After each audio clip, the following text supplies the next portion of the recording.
Prokurori i SPAK Vladimir Mara prezantoi në Komisionin Parlamentar të Mbikëqyrjes Institucionale projekt buxhetin e SPAK për vitin 2026.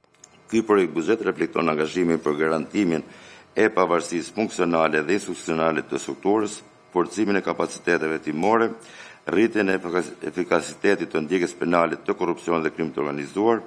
Në propozimin e sjellë për prokurorinë e posaçme do të ketë një rritje të shpenzimeve prej 233 milion lekësh për përmbushjen e prioriteteve strategjike. Pra, një pjesë e këtij buxheti shkon për rritjen e kapaciteteve hetimore. Si përfaqësues i SPAK, prokurori Mara gjeti mundësinë përpara deputetëve që të adresonte një problematikë ligjore të bërë publike më herët në një tjetër komision edhe nga Altin Dumani, atë të kriptomonedhave. Ne nuk kemi patur një portofol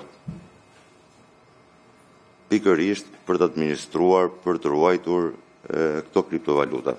Ka nevojë edhe për një ndërhyrje ligjore lidhur me këtë problematikë.